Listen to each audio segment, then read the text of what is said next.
Hi guys, welcome back to the channel. You're back with me, Carl, and this is a USG Knowledge Hub. So today we are back in the workshop and we're going to be looking at installing some downlights. Okay, so this is a fairly simple job to do. It's something that you can do yourself, and if you're a training electrician or an experienced electrician, it is a job that you would come across quite often, especially in a domestic setup, and what we're going to do today is just talk you through some of the basic steps on how to achieve that.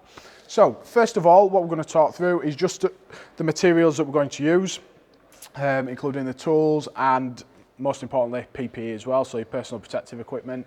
And obviously, because we're simulating a plasterboard ceiling, what we're going to be doing, we will be working at height, so we're going to be using a safety ladder as well. Okay, so if we go over to the table, what we're going to do, we're going to work through just a few bits of tools and equipment that we're going to be working with.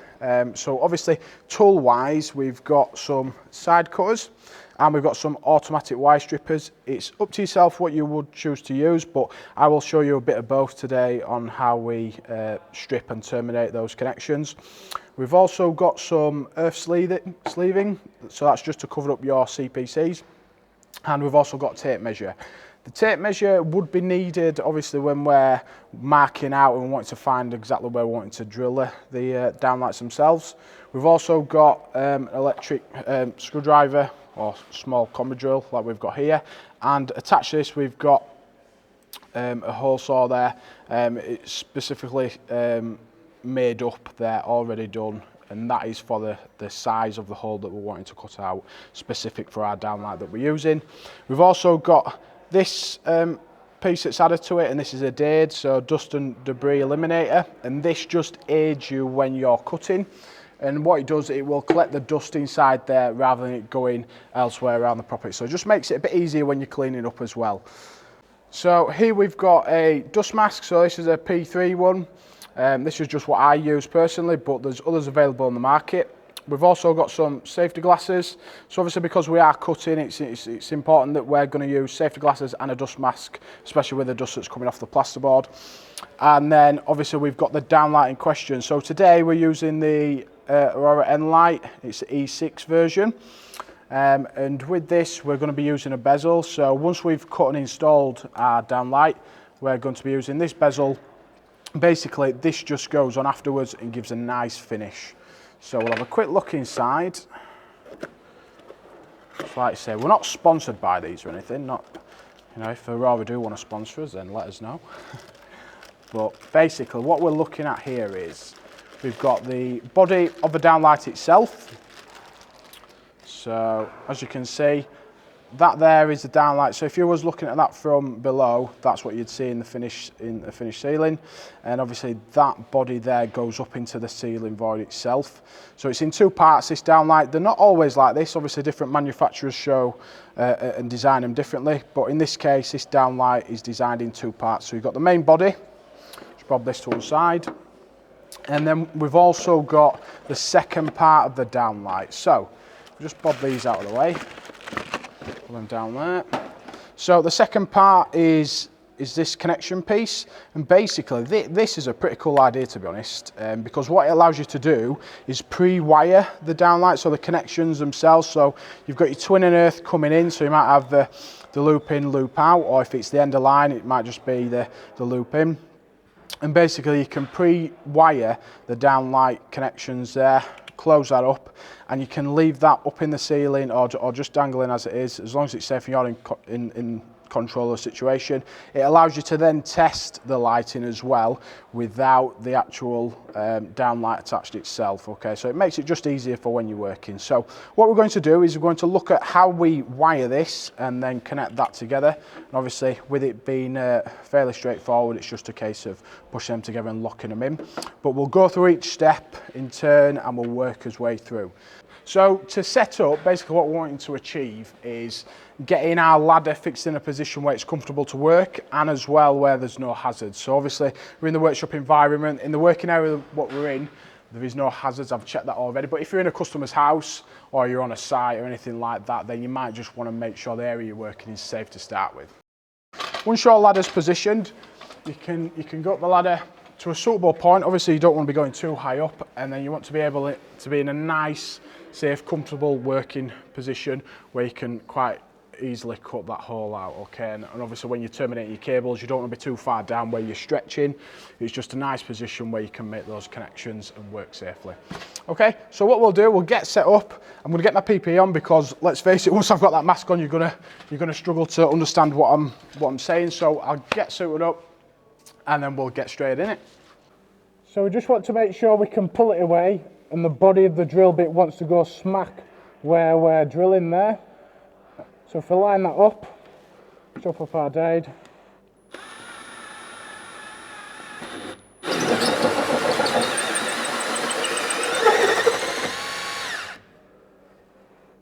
And as you can see, it's collected most of the dust around there. There's very little that's in the air, but even still, it's good practice to have your safety, your safety mask on, and obviously eye protection, etc. So that's cut a nice hole out there. And then inside the area, we're going to then get out our cables. Okay, so now you can see we've drilled out the hole. Like I say, as long as you've done the measurements, hopefully where you've drilled the hole should be exactly where the customer wants it, and as well your cables when you first fix should be in that area as well. So all you want to do is have a quick look up and hopefully, fingers crossed if we've measured this right, there we go, you just pull your cables down. So you've got your two cables there. So obviously when we first fixed, these have been clipped and running above, and then obviously they've just been taped up together just so we can pull them out. So you've pulled your cables out, you've got two twin and earths here. What we need to do now is trim these back. So if you've watched any of his previous videos on how to strip and terminate twin and CPC, you might be able to get some tips off that, but I will show you a few steps on how we're going to strip these down to the right length and correctly terminate them into his downlights. Okay, so what I'm going to go do is just get our tools. So we've got side cutters and we've got some automatic wire strippers. I'll use a bit of both. We'll strip them back and we'll look how we're going to terminate the downlights. We're now ready to terminate our downlights, and like I say, in this instance for this downlight it's going to be in two parts. So what we're going to do is first of all just open this up and have a quick look inside. And as you can see, if you look inside the connections there, we've got it labelled up line, earth and neutral, and then it goes line, earth and neutral again. So that just gives us an indication, a nice clear indication on which order those cables should be terminating into this connection point. And just strip one cable at a time. So you can use the side cutters and we can use the same method as what we did before. Just take a little snip there, and then what we want to do is get the CPC and just gently pull it back. That is one method of stripping the out sheathing of this cable, and as you can see, if we pull it all the way through and cut it back, that gives us a nice cut there, okay?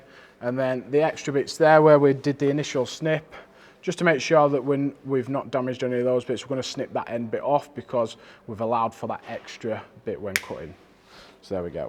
The other option you can use is using your automatic wire strippers, and basically all you need to do is put these into the body of the tool like so and strip back. So as soon as you engage that cutter, it will strip it back, and if you look, you sort of get the same effect.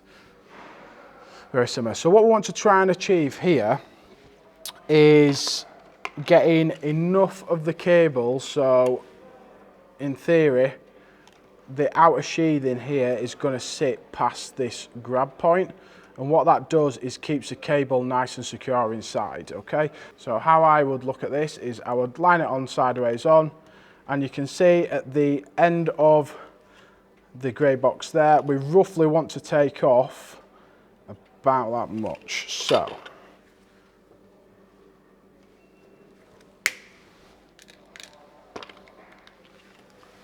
then that should ideally give us enough cable there to come in, the outer sheathing coming past, so it can grab onto there and it's not grabbing on and damaging the inner insulation there. It can go all the way up to the connection point. So we're going to repeat that and do it the same for the other cable.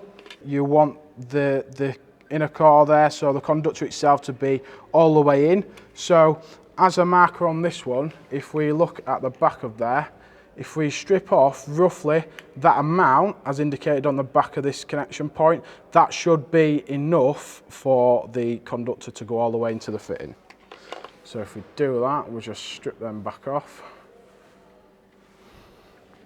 Just do these one at a time.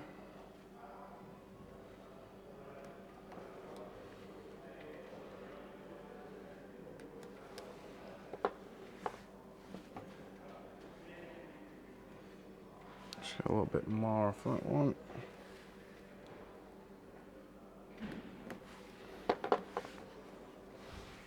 And then now, if we put those there, that is roughly just about the same depth there. So now, when we go to terminate those connections into the downlight, that conductor should go all the way down, and that's the same for the CPC, the line conductor, and the neutral. So we'll repeat that same process for that cable as well. Those connections are stripped back. So because obviously we're dealing with twin and CPC, you need to be making sure that we're putting a suitable bit of sleeving over the CPC. So what we'll need to do is put a bit of sleeving over, measure to the same length of this insulation here for the line and neutral conductors. So once you've put your sleeving on for your CPC, what we want to try and do now is get these connections lined up with the points inside the fitting itself. So what we need to do is making sure that we're wiring this up so it's correct polarity. So you can see inside, like we mentioned previous, it goes line, earth, or CPC, neutral, line, CPC, neutral. So we need to make sure that those cables are going in the right points, okay? So what I'm going to do is just turn this over, so we're going the opposite way now, and we just need to sort of just make sure that they're going to line up with these connection points inside there, and that's basically how you're going to wire it. So there's no actual points there where you need to manually tighten them up, because these are push fit connectors. As soon as it's pushed in, just give it a little tug, and that should be it. Securely fixed in place. Okay, so if we look at this cable, we'll do the one on the left first. So we're looking for the neutral to be on this side. So what we need to do is just spin this cable round, and then what we need is just all three there to be all together. So it's easier said than done when you're up a ladder, but we'll give it a go. So as you can see there, we've got neutral, CPC, and line there. So what we want to do is line those up in the 3 points there. Then as we push that cable down, give it a nice push down and a little tug. And as you can see, that is securely fixed in place. So when you look there, there's no copper, no conductor showing. They've gone all the way down. So as we've gone from the guide from behind, that's given us the exact amount of copper that we needed to insert into that fitting there. So what we're going to do now is repeat the same for this side, and then that should be our loop in, loop out done. And as you can see, there is no conductor showing. It's gone all the way in. Nice little tug test, and they're fine. And as you can see, the sheathing, those cables going in, have actually landed on the strip there. So this gripper strip here is going to be able to then push back on it. It's not going to damage any of these cables there, because it's got the outer sheathing there that's going to help protect it, okay? So what you want to do there is just push that back, and we're just going to gently push that back, and what that does is keeps these cables nice and secure. And like I say, at that point then, you can either push that back up into the ceiling, or you can leave it like that if you're just about to test, because make sure, obviously when you're carrying out your insulation resistance test or anything like that, that you don't actually want the downlight itself, so the lamp actually fitted when testing, okay? So for this one, because it's in 2 parts, all you want to do is marry that up. So these 3 pins here, you want to marry that up into the connections in there. And all you're going to do is just pop them together and give a gentle push until it clicks. Once it clicks, that's nice and secure, so that shows that it's gone in the correct order, because it can only be that way up. And as well, it's given a nice secure connection, so you know everything's nice and tight. So the next step then would be to install the downlight up into the ceiling. So what you want to do is get these clips here. Just be mindful, these are spring loaded, so the last thing you want to do is slip and that to spring back and get you on the fingers, because trust me, it hurts. So what you want to do is just gently pull these up, and on both sides, just hold them in place just with your finger and thumb. What you want to do is just gently guide those cables up, and then just turn it up into the ceiling. Once it's there, as you can hear the clips springing there, you're just going to position the downlight, and both clips have now locked in place. So that's a nice secure fit now. Okay, so that's the downlight actually up inside the ceiling. basically for the bezel to fit, you want to be able to slot this up onto the downlight and turn it round to lock it in place. And basically what happens is the 2 points within this downlight is where you want to marry up the bezel basically. So all we're going to do is going to bob it on, look for the 2 points, like so. So you just attach the bezel like so, give it a nice tight turn, make sure it's locked in place, and like so. The bezel's fixed and it's given a nice open finish to the downlight itself. And there you have it. That's one nicely installed downlight, and you can move on to the rest of them just to put the bezels on and work your way through the property. Hi guys, thanks for watching. If you like the video, just pop us a like down below. And if there's any other content or any other videos that you'd like us to produce to help you with your training or just your jobs in general, then just get in touch by the comments below. And if you enjoyed the video like I've mentioned and you want to subscribe and watch any others, just click the subscribe button below as well. Thanks again for watching guys, see you soon.